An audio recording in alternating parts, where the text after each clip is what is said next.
Excellences, Mesdames, Messieurs, j'ai l'honneur d'ouvrir cette conférence consacrée à la problématique juridique entourant la situation de M. Vincent Lambert et plus particulièrement aux questions relatives au droit international. Vous le savez, M.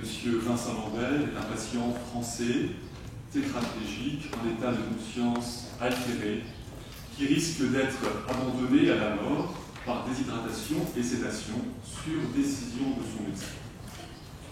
Cette conférence est organisée ici à Genève, au Palais des Nations, à l'initiative du Centre européen pour le droit et la justice, pendant la 41e session du Conseil des droits de l'homme des Nations Unies.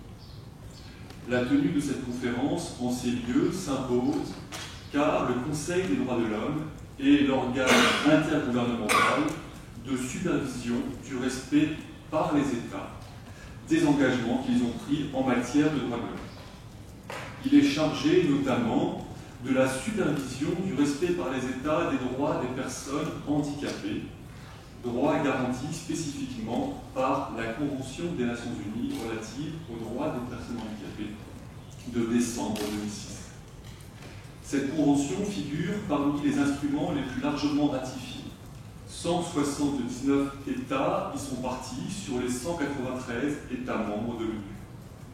Elle est associée à une instance quasi juridictionnelle de contrôle du respect par les États de leur engagement. Il s'agit du Comité des droits des personnes handicapées. Or, un grave différend oppose M. et Mme Lambert ainsi que deux de leurs enfants au gouvernement français quant à l'application de la Convention relative aux droits des personnes handicapées et de son protocole facultatif. Est en jeu pas moins que la vie de leur fils, M. Vincent Lambert. C'est ce différend que nous allons exposer aujourd'hui en présence de Mme Viviane Lambert à ma droite, mère de Vincent Lambert, du professeur Xavier Ducrot à gauche, et de maître Jean Paillot et Jérôme Triomphe, avocats des parents Lambert. Pour commencer, je vais donner la parole au professeur Xavier Ducrot, professeur de neurologie, chef de service à l'hôpital de Metz, qui va faire une présentation de la situation de l'état de santé de M. Vincent Lambert. Professeur, merci beaucoup de me permettre en quelques mots d'exposer la situation médicale de M. Vincent Lambert, personne qui a été victime d'un grave accident en 2008, dont il est aujourd'hui porteur des séquelles à la fois intellectuelles et physiques motrices. Alors si vous lisez, si vous écoutez les médias, vous allez entendre que la décision de la Cour de cassation, toute récente, autorise l'équipe médicale du CHU de Reims, où il est actuellement hospitalisé, à reprendre l'arrêt des traitements de Vincent Lambert, devenu symbole du débat sur la fin de vie en France. Je vais reprendre chacun de ces termes qui, pour les montrer ce que chacun cache. Vincent Lambert est un symbole. Vincent Lambert n'est pas un symbole, il est une personne sévèrement handicapée, une des formes les plus sévères de handicap laquelle on puisse être affronté aujourd'hui, et ceci des suites de son traumatisme crânien. Il est dans un état qu'on appelle végétatif, chronique, ou état aussi relationnel. Les deux sont un petit peu différents et regroupés sous le terme état de chronique de conscience altérée. C'est-à-dire qu'il n'y a pas de code de communication fiable avec ces personnes, et il n'y a pas à ce jour de code de communication fiable avec Vincent Lambert. Il est par moments peut-être plus aussi relationnel, par moments plus végétatif. Qu'est-ce que ça veut dire? Qu'est-ce que l'on voit lorsqu'on rentre dans la chambre de Vincent? Et des choses différentes d'ailleurs selon qui vous accompagne dans cette chambre. Vincent Lambert, il a un visage, il n'est pas branché à des machines, il respire seul, il a des cycles de veille et de sommeil. Nous avons montré dès 2015 qu'il était capable de manger au moins en partie par la bouche. Il est artificiellement actuellement nourri par ce qu'on appelle gastrostomie, c'est-à-dire une alimentation qui lui est apportée directement dans l'estomac. Et il est paralysé des membres, il peut bouger spontanément le membre inférieur gauche, sans qu'on puisse savoir effectivement avec certitude ce que signifient ces mouvements. Il a pour nous des émotions. Il est étonnant que lorsque sa maman ici présente, et elle pourra le raconter, l'a quitté un soir de juin en 2015, où tout récemment on lui a annoncé la décision du Conseil d'État, Vincent a pleuré. Des larmes ont coulé. En 2015, les médecins ont dit qu'il s'agissait d'une conjonctivite. En 2013, qu'il s'agissait d'une conjonctivite. Une conjonctivite qui dure quelques dizaines de secondes n'est pas une conjonctivite. Vincent a pleuré. Il ressent certainement des émotions. Le problème est que nous n'avons jamais la certitude de ce qu'il ressent. On qualifie ces états de pause si relationnels, parce que la relation est aussi difficile qu'avec une personne atteinte d'une forme sévère d'autisme ou de forme très grave de psychose. Mais il y a une relation possible, et là encore, il n'y a pas mieux placé que la maman pour en témoigner et que ses proches. Vincent Lambert a des réactions. Il n'est pas, comme le disent certains, en état de mort encéphalique, il n'est pas en coma. Certes, 1700 personnes partagent sa condition en France, et certaines d'entre elles, et pour certains que je suis, sont d'ailleurs à domicile. Il est tout à fait possible que ces personnes soient à domicile.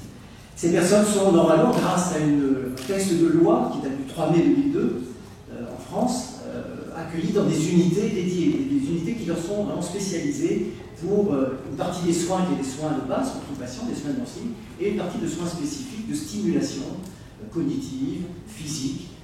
Ces personnes sont accompagnées d'un projet de vie. Or, depuis fin 2012, début 2013, Vincent Lambert n'a d'autre projet qu'un projet de mort. Et il est depuis 2015 enfermé dans sa chambre, enfermé à clé. Il est scandaleux, permettez-moi le terme, que ses parents doivent tous les jours donner leur carte d'identité pour pouvoir rentrer dans la chambre de leur fils, alors qu'il a besoin d'être stimulé, et que le jour où son papa, qui a fêté il y a peu ses 90 ans, a oublié sa carte d'identité, il a dû rentrer chez lui sans pouvoir rendre visite à son fils, visite qu'il rend quotidiennement depuis 6 ans maintenant. Vincent Lambert est enfermé dans sa chambre, il n'en est jamais sorti, il n'est jamais mis au fauteuil.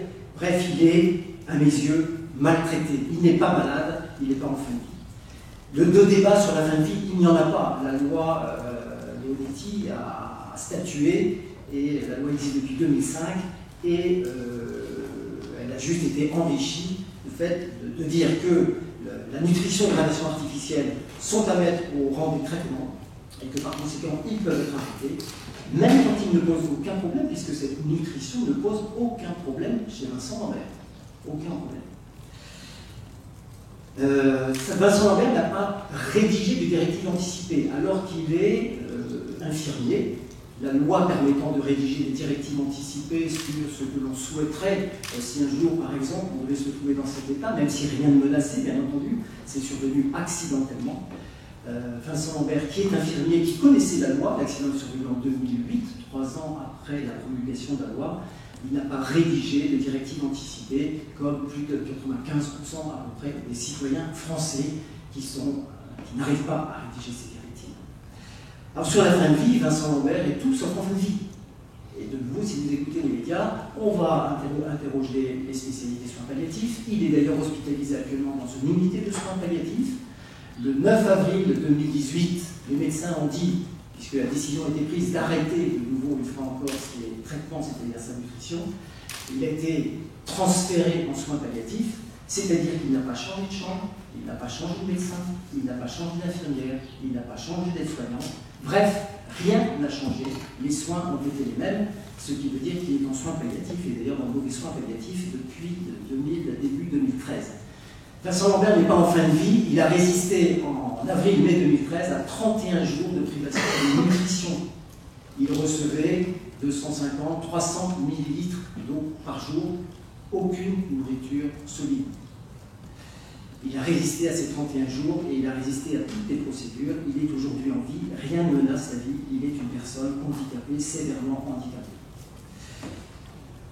Voilà, si on veut faire le point sur la situation médicale, alors pourquoi j'en parle, pourquoi suis-je conseil des parents de Vincent? Lorsque j'ai été sollicité début 2013, que j'apprends que l'équipe médicale a décelé chez Vincent Lambert une volonté certaine de mourir. De deux choses l'une, ou Vincent Lambert est en état de conscience altérée, et alors il n'est pas en mesure de signifier une éventuelle volonté de mourir, c'est impossible, et physiquement, c'est impossible, ou alors il n'est pas en état de conscience altéré, et s'il est parfaitement conscient, le problème est autre.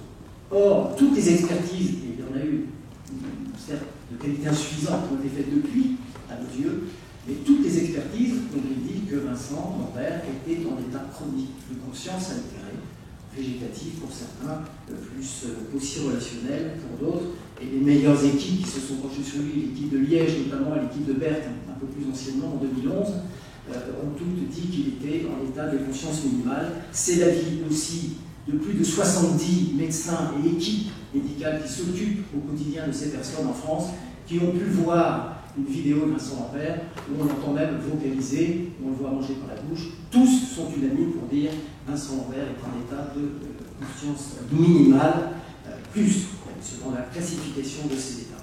Donc il n'est absolument pas enfanté, et Vincent Lambert n'est pas du tout le symbole du débat sur la fin de vie en France. La loi sur la loi relative au droit des patients à la fin de vie a été ajustée pour permettre à ces médecins de mettre fin à la vie de Vincent Lambert. On ne le laissera pas mourir, on le fera mourir. D'ailleurs, lors de la dernière interruption de sa nutrition qui est intervenue le 20 mai dernier, Vincent Lambert s'est retrouvé avec des perfusions et des médicaments plus que jamais. Et on appelle ça arrêt des traitements. J'ai prêté personnellement le serment médical, inspiré du serment d'Hippocrate, qui dit « Je ferai tout pour soulager les souffrances, je ne prolongerai pas abusivement les agonies, je ne provoquerai jamais délibérément la mort. » Et Hippocrate est ajouté « Et je ne ferai rien qui puisse y contribuer. » Que va-t-on faire, dans le cas de Vincent Lambert, d'autre que de provoquer délibérément sa mort? Si on ne la provoque pas, elle ne survient pas. La France n'appelle pas ça de l'euthanasie. Mal nommer les choses, c'est ajouter de la souffrance au monde, disait Camus, et ne pas les nommer du tout, c'est un mensonge éhonté à mes yeux. Faire mourir Vincent Lambert, c'est enterrer Hippocrate et son serment. C'est nous obliger à renier le serment que nous avons prêté comme médecins et pour devenir médecin en France en tout cas. Et il est regrettable que la loi que tout le monde pense relative aux personnes en fin de vie en France puisse s'appliquer à des personnes qui ne sont pas en fin de vie et qui désireraient pour une raison ou une autre mourir. L'Organisation mondiale de la santé a rappelé récemment, a redit tout récemment, fin 2018, qu'elle était opposée à l'euthanasie et au suicide assisté, ceci au niveau mondial. Et la France, pour ne pas transgresser, ne nomme pas les choses. C'est à mes yeux gravissime. Qu'est-ce que pourrais-je ajouter? Vous avez vu le visage de Vincent.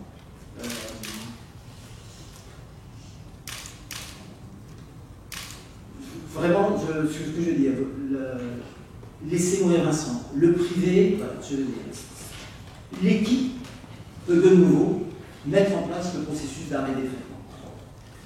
Il n'y a aucun traitement que l'on va arrêter puisqu'il n'y en a pas. On va donc simplement arrêter la nutrition et l'hydratation de Vincent Lambert, alors que dans cette période de canicule, le gouvernement français rappelle sur les ondes, dans tous les moyens de transport et autres, qu'il faut s'hydrater ces temps-ci. On voudrait priver un seul de ses citoyens de cette hydratation et de sa nutrition en plus. Et pour être sûr qu'il ne souffre pas, alors que les experts ont dit que Vincent Lambert ne manifestait pas de signe de souffrance, on va lui mettre une sédation profonde jusqu'à la mort, c'est-à-dire qui va provoquer délibérément sa mort. Voilà ce qui se passe, ce qui peut se passer. La Cour de cassation il a rendu sa décision, ce qui peut advenir à tout instant maintenant concernant Vincent Lambert, et qui serait une situation dramatique, un très mauvais signal vis-à-vis de toutes les personnes qui partagent sa condition. On va créer un droit de mourir, on va créer un devoir de mourir pour tous les autres. J'en ai l'intime conviction. Merci beaucoup, professeur. C'est vrai que la limite entre le laisser mourir et le faire mourir est souvent très fine et très étroite, et très délicate à appréhender. Je pense que le rappel de la déclaration de l'OMS est instructif, surtout ici, ainsi que le rappel, bien sûr, du fait que l'Organisation des Nations Unies, à sa fondation, était évidemment très sensible à la question du respect des droits et de la vie des personnes handicapées, compte tenu des expériences immédiatement précédentes. Je passe maintenant la parole à Maître Jean Tailleux, avocat au barreau de Strasbourg, qui posera la situation plus juridique. Merci Monsieur Pupinck, et merci pour votre invitation. Merci à vous et à l'UCLJ. Merci de nous donner la possibilité d'évoquer ainsi cette situation tragique de M.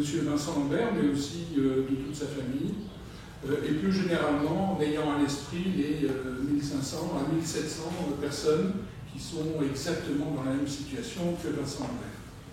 Vincent Lambert, c'est en quelque sorte la mauvaise conscience de l'État français qui, depuis 2013, de manière indirecte par l'intermédiaire du centre hospitalier de Reims, puis de manière très directe en intervenant dans la procédure, souhaite que soit mis fin à la vie de M. Vincent Lambert.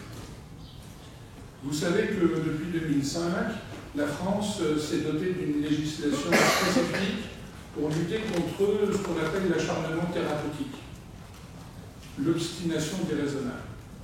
L'objectif de la France, c'est de dire nous ne voulons pas de l'euthanasie, qui n'est pas un moyen légitime de mettre fin à la vie d'une personne humaine, et nous ne voulons pas non plus de l'acharnement thérapeutique. Et nous choisissons la voie médiane, celle des soins palliatifs.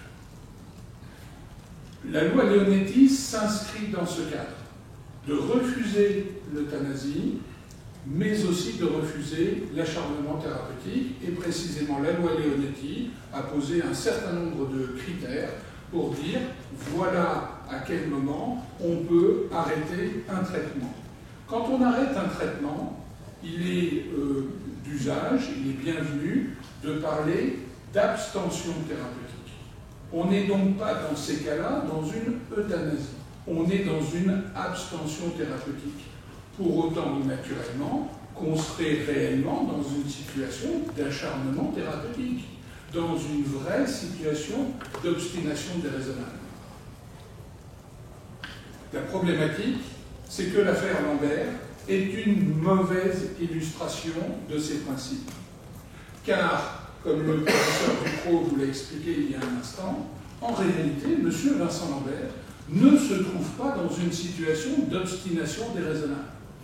Et donc on cherche à faire en sorte que la loi Leonetti puisse s'appliquer à la situation de cette personne, alors que cette personne ne devrait pas relever de cette loi. La loi Leonetti, son titre, s'intitule « Loi accordant des droits nouveaux aux personnes malades et aux personnes en fin de vie ». Alors naturellement, la première question qu'on peut se poser, c'est « Vincent Lambert est-il malade ou est-il en fin de vie ?» Le professeur Ducrot vous a expliqué il y a un instant que, en réalité, Vincent n'est ni malade ni en fin de vie. Alors, comment qualifier son état? Eh bien, précisément, son état est celui d'une personne handicapée. Et si on ne comprend pas que Vincent est une personne handicapée, alors il nous manque une clé de lecture essentielle pour comprendre la situation. Ceci nous amène en réalité à 4 mensonges successifs véhiculés par une partie de la famille ou par le gouvernement français et qui empoisonnent une lecture sérieuse et cohérente de la situation. Vincent Lambert a fait l'objet de 4 procédures collégiales successives, c'est-à-dire de 4 processus décisionnels successifs aboutissant pour 3 d'entre eux à une décision d'arrêt de traitement. L'une d'entre elles a été abandonnée en cours de route, les 3 autres ont été contestées pour la raison, comme je vous l'ai indiqué, que nous contestons le caractère d'obstination déraisonnable des soins donnés à Vincent Lambert, Ses seuls soins étant, comme vous l'avez compris, son alimentation et son hydratation. Le premier mensonge consiste à ne pas accorder à Vincent Lambert ce caractère de handicapé et de faire croire qu'il serait en fin de vie ou qu'il serait malade pour justifier aux yeux du grand public que cette loi Leonetti pourrait lui être appliquée. Le deuxième grand mensonge, c'est de dire que Vincent Lambert serait en réalité correctement pris en soin, correctement pris en charge, dans un établissement spécialisé qui lui donne tous les soins appropriés à son état. Or, malheureusement, c'est également un mensonge. Comme le professeur Ducrot vous l'a également dit il y a un instant, Vincent Lambert se trouve depuis avril 2018 administrativement placé dans un service de soins palliatifs, c'est-à-dire un service directement concerné par les personnes en fin de vie. Et précisément, la problématique de Vincent Lambert, c'est qu'il n'est pas en fin de vie. Le professeur Ducrot vous a évoqué il y a un instant également la circulaire du 3 mai 2002, qui est un document essentiel qui a pour but de dire voilà comment nous devons prendre en charge ce type de patient. Une personne en état de conscience altérée, lorsque son état est consolidé, doit pouvoir être prise en soin de la façon suivante. Et sur 4-5 pages, c'est un document relativement court, on explique la façon dont ce type de patient doit être pris en soin. Il n'y a rien de tout cela qui est fait dans l'établissement où se trouve Vincent Lambert. Et donc évidemment, la question qui vient naturellement aux lèvres, c'est mais pourquoi Vincent Lambert n'est pas transféré dans un établissement spécialisé, alors que précisément la France, non seulement compte un certain nombre d'établissements spécialisés, mais en plus compte parmi les meilleurs spécialistes au monde dans la filière. Il y a une compétence chez les médecins français dans la prise en soin des personnes en état de conscience altérée qui est absolument extraordinaire. Et donc un grand nombre de ces patients y ont droit, mais pas Vincent Lambert. Et ça, c'est effectivement un scandale. Le troisième mensonge concernant Vincent Lambert, il consiste à dire, ben oui, en réalité, Vincent n'aurait jamais voulu être dans cet état. Voilà. Et donc, c'est légitime d'arrêter son traitement. Mais en réalité, on est en train de justifier par là même une fin de vie qui va être donnée à quelqu'un. On n'accompagne pas une fin de vie, précisément parce que Vincent Lambert n'est pas en fin de vie. On va mettre fin à sa vie en cherchant un prétexte. Ce prétexte étant sa volonté présumée. La problématique de la volonté, qui est tout à fait importante et légitime, se pose d'une manière différente selon que la personne est malade ou handicapée. Quand une personne est handicapée, il est légitime de prendre en compte sa volonté, mais pour autant que la personne soit en mesure d'exprimer sa volonté une fois que le handicap est arrivé, c'est-à-dire une fois que la personne est face à la situation de handicap. Nous tous, dans cette salle, je pense que nous pourrions tous dire qu'aucun d'entre nous ne souhaiterait vivre ce que vit Vincent Lambert. Aucun d'entre nous ne souhaiterait être dans sa situation. Aucun d'entre nous. Il y aurait 0%. Et c'est vrai pour le monde entier. En revanche, et c'est vrai à la limite également pour tout handicap. Si on vous dit est-ce que vous seriez heureux de vivre avec vos 2 jambes en moins, ou vos 2 bras en moins, ou en étant sourd, ou je ne sais quoi, eh bien vous diriez non, je préfère être bien portant. C'est évident, parce qu'on n'a pas le même regard selon qu'on est bien portant, ou selon qu'on est handicapé. Et donc la question de la volonté, qui est certes importante, elle doit être prise en compte une fois que le handicap est arrivé. Et si la personne peut s'exprimer, une fois que ce handicap est arrivé. La grande difficulté de Vincent, c'est que lui-même n'a jamais rien exprimé depuis l'arrivée de son handicap.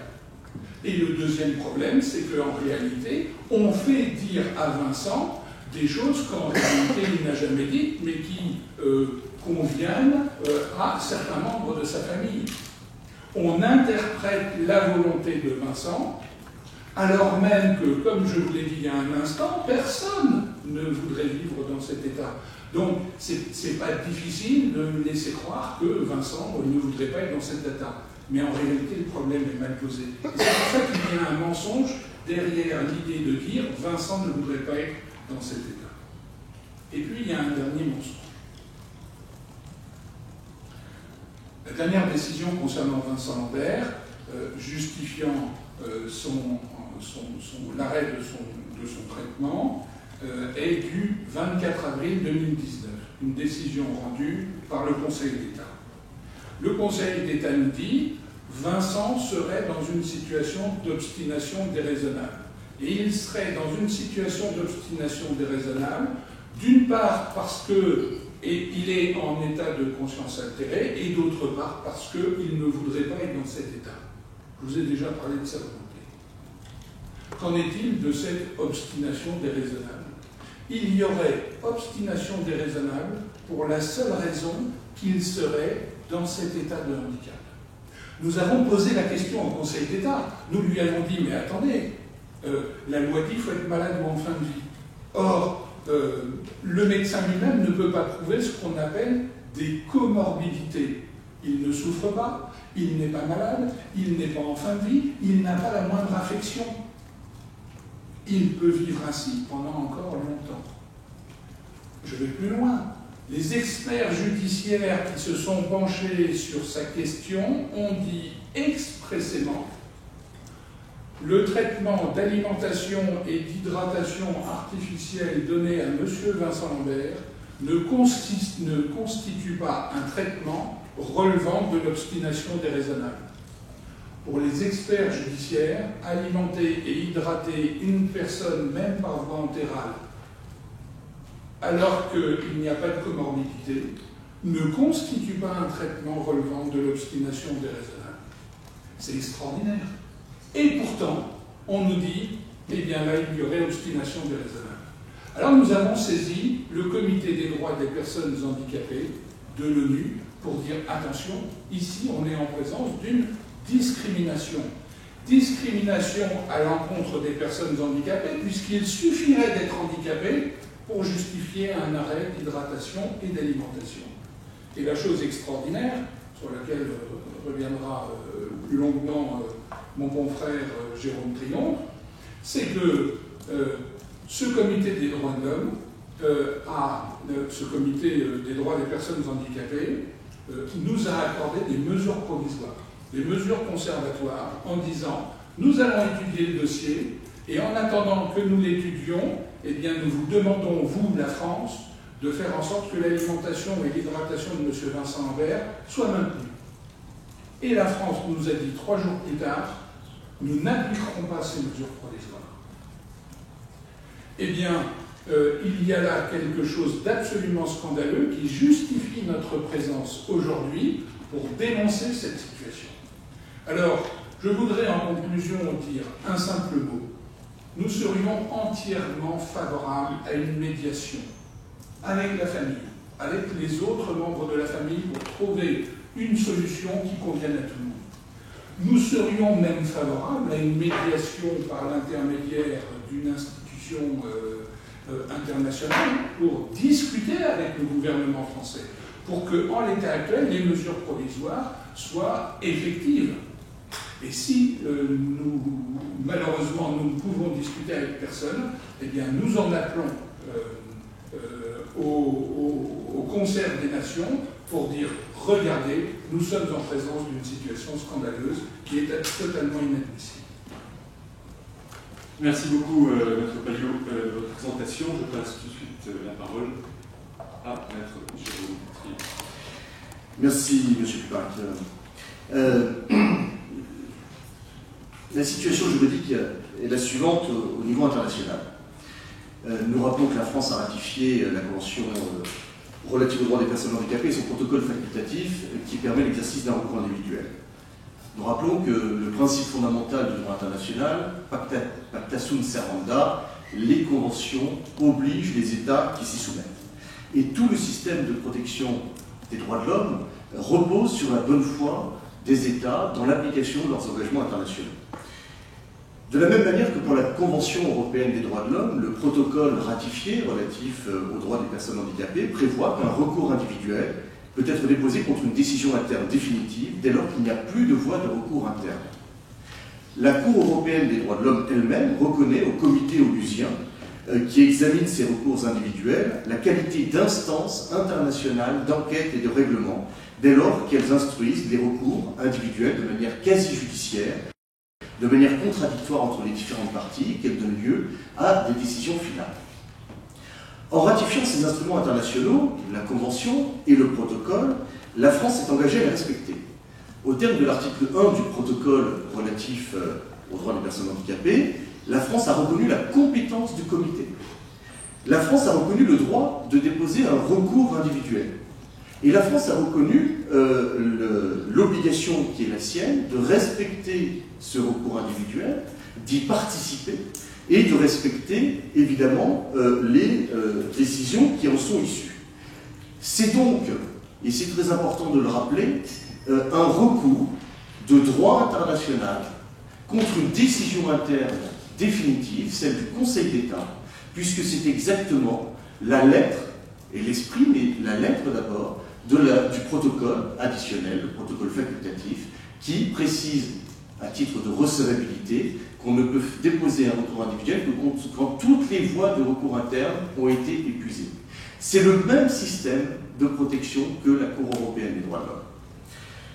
En application du protocole qui a été ratifié par la France, et par évidemment d'innombrables pays membres de l'ONU, le Comité des droits des personnes handicapées a demandé le 3 mai dernier à la France, à titre de mesure conservatoire, de continuer à hydrater et alimenter Vincent Lambert pour permettre l'examen du recours individuel qui a été déposé pour lui et ne pas permettre les conséquences irréversibles, puisqu'évidemment, les conséquences irréversibles ici, ce serait la mort. L'article 64 du règlement du Comité des droits des personnes handicapées est d'une clarté absolue. Si un État à qui il a été notifié de respecter des mesures conservatoires estime que ces mesures conservatoires ne sont pas opportunes, ne sont pas applicables pour différentes raisons, il a la possibilité de dire au comité « ces mesures conservatoires ne peuvent pas être appliquées pour telle et telle raison, je vous demande de revenir dessus ». Et il appartient à une seule instance, le comité, de décider si ces mesures doivent être retirées ou maintenues. Là, qu'a fait la France? La France a procédé par un véritable coup de force international, à la fois contre le protocole, contre la Convention évidemment, contre le protocole qui a valeur de traité puisqu'elle l'a ratifié, et contre le règlement du CDPH, puisqu'elle a écrit au CDPH en disant « nous ne respecterons pas les mesures conservatoires ».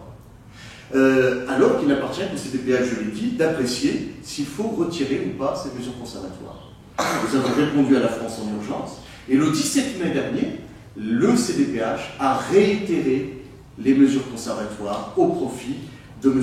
Vincent Lambert. Et aujourd'hui, nous avons cette situation invraisemblable d'une France qui écrit au CDPH en disant « je ne respecterai pas les mesures conservatoires », mais dans un autre temps, dans le même texte, explique au CDPH qu'elle respectera son engagement international de répondre aux recours individuels pour respecter finalement ses engagements, mais à une seule condition, c'est que Vincent soit mort. C'est-à-dire que la France veut bien respecter son engagement international, de répondre à notre requête, de répondre aux questions du CDPH, mais à une seule condition, c'est que Vincent soit mort, et pour cela elle refuse les mesures conservatoires. C'est quelque chose de tout à fait terrifiant, parce qu'on ne parle pas simplement de droit international, on parle évidemment de protection des droits de l'homme et de protection effective. Vous le savez parfaitement, mais les instruments de protection des droits de l'homme ne valent que parce qu'ils sont effectifs et qu'ils sont appréciés in concreto.